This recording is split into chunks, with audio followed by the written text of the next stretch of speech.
نحمده ونصلي على رسوله الكريم أما بعد فأعوذ بالله السميع العليم من الشيطان الرجيم من همزه ونفخه ونفسه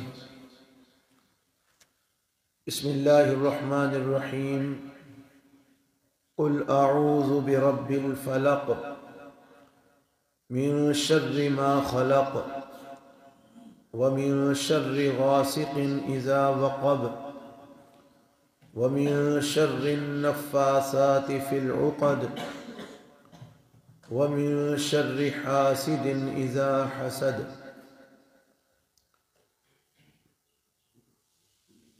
سورہ فلق آج کے درس میں انشاءاللہ ہم پڑھیں گے۔ یہ معوذتین کی دوسری صورت ہے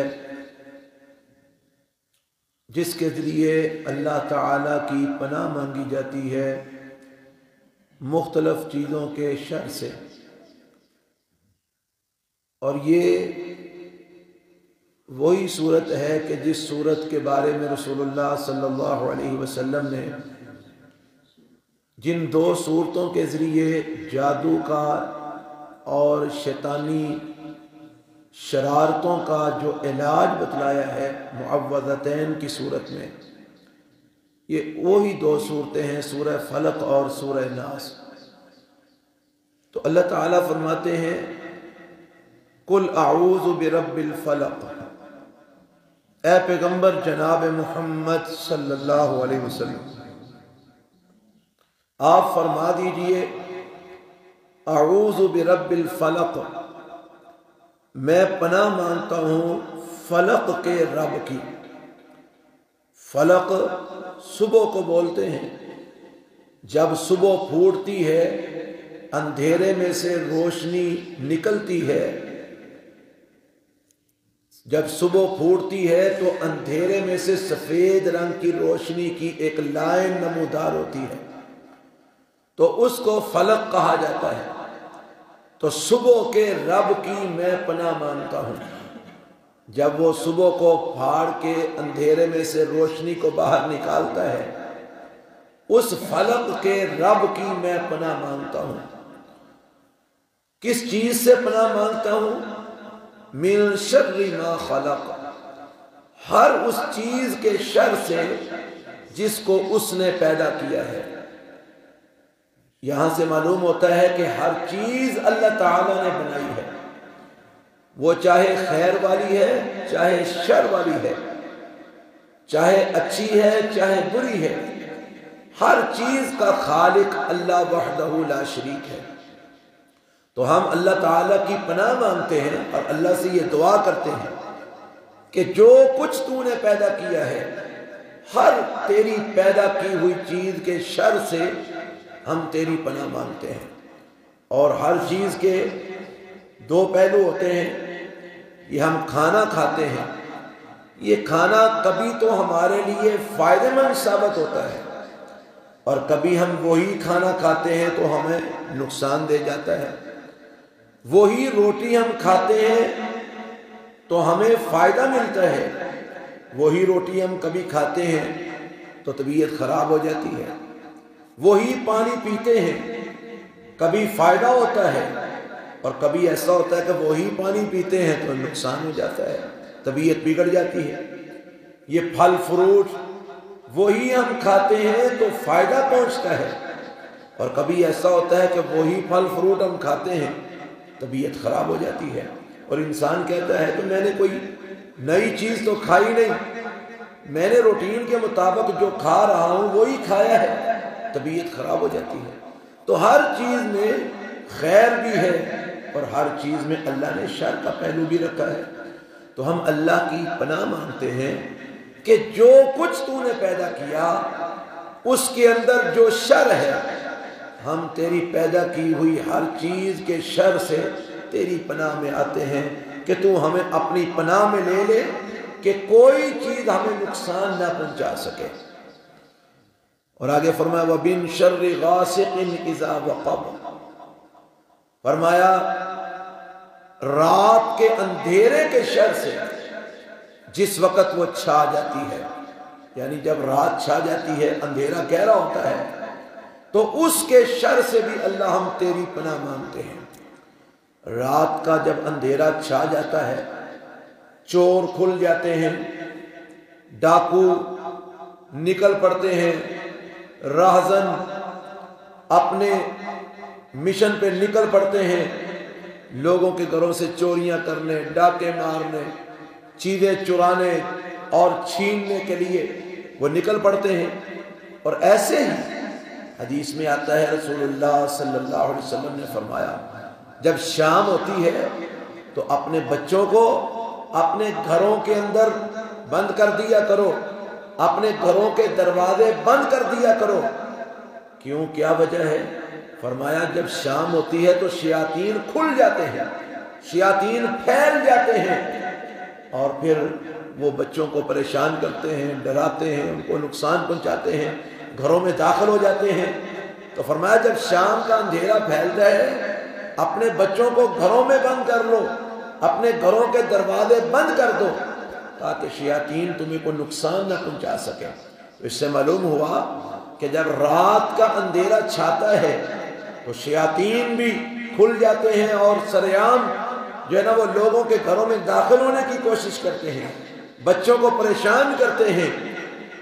تو رات کے اندھیرے میں چور ڈاکو بھی نکل آتے ہیں، اور رات کے اندھیرے میں موذی چیزیں، یہ موذی جانور وہ بھی جو ہے نا وہ باہر نکل آتے ہیں۔ عموماً آپ دیکھتے ہیں کہ رات کے وقت یہ سانپ بچھو وغیرہ یہ جو ہے نا وہ اپنی بلوں میں سے باہر نکل آتے ہیں۔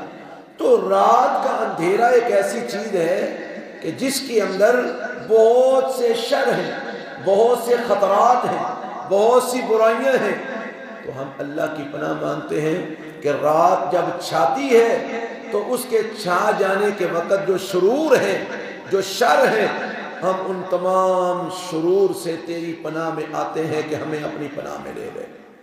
کتنی کمال کی یہ صورت ہے، ہر چیز اس کے اندر آ گئی ہے، کوئی چیز اللہ نے چھوڑی نہیں۔ آگے دیکھیے فرمایا وَمِن شَرِّ النَّفَّاثَاتِ فِي الْعُقَدِ، گرے مار مار کر اس میں پھونکے مارنے والیوں کے شر سے۔ یہ میں نے کل بیان کیا تھا معوذتین کا جو شان نزول کہ رسول اکرم جناب محمد الرسول اللہ صلی اللہ علیہ وسلم پر لبید بن عاصم یہودی کی لڑکیوں نے، اس کی بیٹیوں نے آپ صلی اللہ علیہ وسلم کے بال حاصل کر کے ان کے اوپر جادو کیا۔ اور جادو کس طرح کیا؟ اس کے اندر وہ گرہ لگاتی تھی اور ساتھ اس میں اپنے جنتر منتر پڑھ پڑھ کے پھونکے مارتی تھی، پھر ایک گرہ لگاتی اور اپنے جنتر منتر جو پڑھ کے وہ پھونکے مارتی۔ 11 گرہیں انہوں نے لگائیں اور رسول اللہ صلی اللہ علیہ وسلم پر جادو کرنے کی کوشش کی۔ اس کے اثرات نبی صلی اللہ علیہ وسلم پر ظاہر ہوئے، وہ اس طرح ظاہر ہوئے کہ نبی صلی اللہ علیہ وسلم آپ اپنی جو ایک انسانی زندگی ہے اس کے اندر آپ تھوڑا بہت بھولنا شروع ہو گئے، یاد نہیں رہتا تھا میں نے کھانا کھایا نہیں کھایا، میں نے کل کس بیوی کے گھر میں جانا ہے، آج کس بیوی کی باری ہے۔ تو یہ جو دنیاوی معاملات تھے یہ اللہ کے پیغمبر علیہ السلام بھولنے لگے۔ تو پھر اللہ تعالیٰ نے آپ صلی اللہ علیہ وسلم کو بذریعہ وحی بتلایا کہ یہ جادو کے اثرات ہیں، اور یہ صورتیں اللہ نے بطور علاج آپ صلی اللہ علیہ وسلم پر پھر دوبارہ اتاری، اور آپ صلی اللہ علیہ وسلم نے ان کے ذریعے دم کیا، ان بالوں کو نکالا گیا جہاں سے وہ رکھے گئے تھے، اور آپ یہ ایک ایک آیت پڑھتے جاتے تھے اور وہ گرہیں کھلتی جاتی تھی، اور اللہ تعالیٰ نے ان 2 صورتوں کے دم سے رسول اللہ صلی اللہ علیہ وسلم کو جادو کے اس عمل سے نجات عطا فرما دی۔ تو یہ کل 11 آیتیں بنتی ہیں سورہ فلق اور سورہ ناس کی، 5 آیتیں سورہ فلق کی، 6 آیتیں سورہ الناس کی۔ تو ایک ایک آیت آپ پڑھتے جاتے اور گرہیں کھلتی جاتی۔ تو یہ جو ہے وَمِن شَرِّ النَّفَّاثَاتِ فِي الْعُقَدِ، یہ خاص اس معاملے میں ہے وہ جو کیا گیا تھا رسول اللہ صلی اللہ علیہ وسلم پر کہ گرے لگا لگا کر پھونکے مارنے والیوں کے شر سے اللہ میں تیری پناہ میں آتا ہوں۔ جنہوں نے بالوں میں گرے لگا لگا کر پھونکے مار مار کے وہ جو عمل کیا ہے شیطانی عمل جادو کا، یا اللہ اس سے میں تیرے پناہ میں آتا ہوں، مجھے اپنی پناہ میں لے لے۔ آج بھی بڑے سارے لوگ ہیں جو اس طرح کے کام کرتے ہیں، وہ دھاگے لے کے کالی ڈوریاں لے کے اس میں گرے لگاتے ہیں، ساتھ پھونکے مارتے ہیں اور دم درود کرتے ہیں، اور پھر وہ دھاگے لوگوں کو دیے جاتے ہیں۔ کسی نے بازو میں پہنا ہے، کسی نے گلے میں پہنا ہے، کسی نے اپنے پاؤں کے اندر جو ہے نا وہ اس کو پہنا ہوا ہے، ٹانگ کے اندر پہنا ہوا ہے۔ تو یہ کام غلط ہے، یہ شیطانی کام ہے، یہ اسلام میں جائز نہیں ہے۔ اللہ تعالی ہم کو ان کاموں سے محفوظ فرمائے۔ حضرت عبداللہ بن مسعود رضی اللہ تعالیٰ عنہ ایک دن گھر تشریف لائے، صحیح البخاری میں روایت ہے، گھر میں تشریف لائے تو سامنے بیوی بیٹھی ہوئی تھی، تو بیوی کے گلے میں ایک دھاگا لٹک رہا ہے، ایسے ہی وہ گرے لگا لگا کے نا وہ دم کیا ہوا دھاگا تھا، وہ گلے میں لٹک رہا تھا۔ حضرت عبداللہ بن مسعود رضی اللہ تعالیٰ عنہ نے جا کر بیوی سے یہ نہیں پوچھا کہ یہ تم نے کہاں سے لیا، کہاں سے آیا، کیوں پہنا، کیا ہے اس میں، نہیں، جاتے ہی اس کے گلے سے اس دھاگے کو کھینچا، توڑا اور ساتھ فرمانے لگے کہ میرے گھر میں شرک نہیں ہو سکتا۔ رسول اللہ صلی اللہ علیہ وسلم نے فرمایا تھا جو اس طرح کے جو نا وہ یہ جنتر منتر پڑھ کے یہ من کے شن کے اپنے گلے میں لٹکاتے ہیں، فقد اشرکا، اس نے شرک کیا، اور میں ابھی زندہ ہوں، میں اپنے گھر میں شرک نہیں ہونے دوں گا۔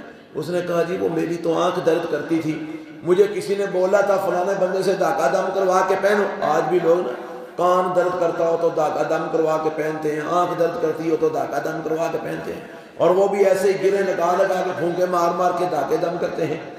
تو اس نے کہا جی میں نے تو، فرمانے لگے جو مرضی ہے، میرے رسول نے فرمایا تھا صلی اللہ علیہ وسلم کہ یہ شرک ہے اور میں یہ شرک نہیں ہونے دوں گا۔ تو یہ چیزیں اللہ تعالی ہمیں ان سے محفوظ فرمائے۔ وَمِن شَرِّ النَّفَّاثَاتِ فِي الْعُقَدِ، یہ جو گرے مار مار کے پھونکے مار مار کے جو عمل کرتی ہیں نا، اللہ ان کے شر سے میں تیری پناہ میں آتا ہوں۔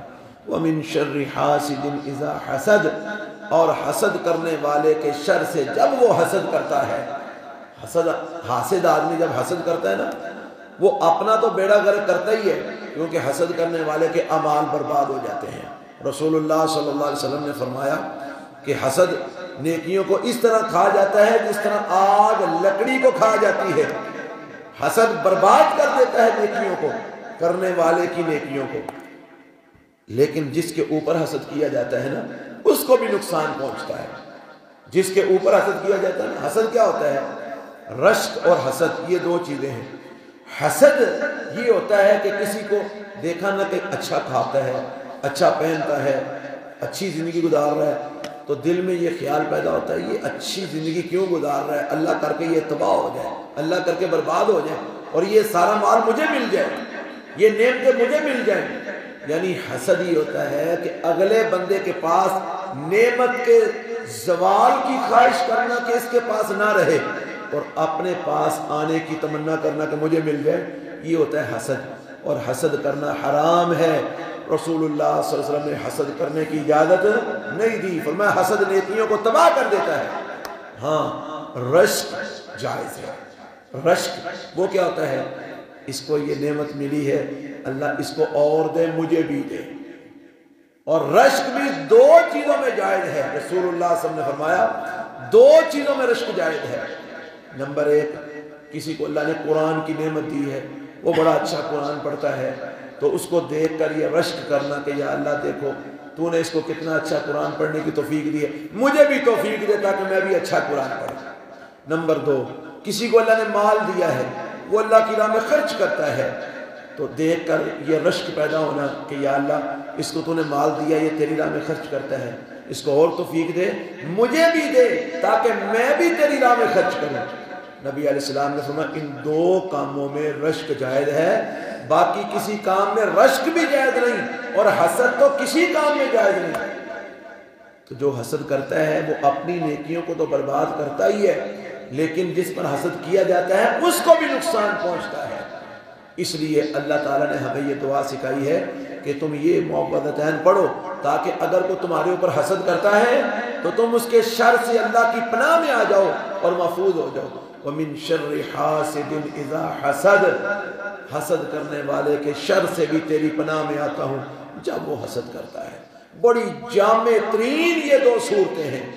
رسول اللہ صلی اللہ علیہ وسلم ان دو صورتوں کے اترنے سے پہلے مختلف قسم کی دعائیں پڑھ کے نظر بد وغیرہ کا دم کیا کرتے تھے، لیکن حدیث میں آتا ہے جب اللہ تعالیٰ نے یہ دو صورتیں نازل فرمائی تو نبی صلی اللہ علیہ وسلم ان دو صورتوں کے اترنے کے بعد صرف یہ دو صورتیں پڑھ کے ہی نظر بد وغیرہ کا دم کیا کرتے تھے اور اللہ تعالیٰ شفا عطا فرما دیتے تھے۔ یعنی یہ دو صورتیں بڑی جامع ترین صورتیں ہیں، بڑی کمال کی صورتیں ہیں، ہر چیز اللہ تعالیٰ نے اس کے اندر جو ہے نا وہ سمیٹ دی ہے۔ تو اس لیے ان دونوں صورتوں کو سمجھ کے اگر پڑھا جائے تو حدیث میں آتا ہے نبی صلی اللہ علیہ وسلم نے صبح و شام کے جو اذکار بتلائے ہیں اس میں یہ دونوں صورتیں موجود ہیں۔ فجر کی نماز کے بعد جو صبح کے اذکار کرنے ہیں اس میں 3 دفعہ یہ دونوں صورتیں پڑھنی ہیں۔ شام کے اذکار میں جب شام کے اذکار کرنے ہیں اس میں بھی 3 دفعہ یہ دونوں صورتیں پڑھنی ہیں۔ تو یہ صبح و شام کے اذکار میں موجود ہیں، ان کو سمجھ کے پڑھا جائے۔ یہ جو ہم لوگ رٹا لگاتے ہیں نا تو پڑھتے ہیں ہم، تو پھر بعد میں کہتے ہیں جو فائدہ نہیں ہوا، وہ فائدہ نہ ہونے کا ایک سبب یہ بھی ہوتا ہے، ایک تو ہمارا ایمان نہیں ہوتا الا ماشاءاللہ، دوسرا ہمیں پتہ ہی نہیں ہوتا ہم پڑھ کیا رہے ہیں، ہم کہہ کیا رہے ہیں۔ تو سمجھ کے اگر پڑھا جائے تو اللہ تعالیٰ اپنی رحمت ضرور فرماتے ہیں، اور ایمان رکھ کے پڑھا جائے۔ تو میں اس کا ترجمہ دوبارہ دہرا دیتا ہوں۔ بسم اللہ الرحمن الرحیم، قل اعوذ برب الفلق، کہہ دیجئے اے پیغمبر صلی اللہ علیہ وسلم میں پناہ مانگتا ہوں فلق کے رب کی، صبح کے رب کی، جب صبح پھوٹتی ہے، من شر ما خلق، ہر اس چیز کے شر سے جس کو اس نے پیدا کیا، ومن شر غاسق اذا وقب، اور رات کے شر سے، رات کے اندھیرے کے شر سے جس وقت وہ چھا جاتا ہے، ومن شر النفاثات فی العقد، اور پھونکے مارنے والیاں گروں میں گرے لگا کر پھونکے مارنے والیوں کے شر سے اللہ میں تیری پناہ میں آتا ہوں، ومن شر حاسد اذا حسد، اور حسد کرنے والوں کے شر سے جب وہ حسد کرتے ہیں اللہ اس سے بھی میں تیری پناہ میں آتا ہوں۔ اللہ تعالی ہمیں یہ صورتیں سمجھ کے پڑھنے کی توفیق عطا فرمائے، اور اللہ تعالیٰ اس کی وجہ سے ہمیں ہر چیز کے شر سے محفوظ فرما لے۔ سبحانک اللہم و بحمدک، اشہد ان لا الہ الا انت، استغفرک۔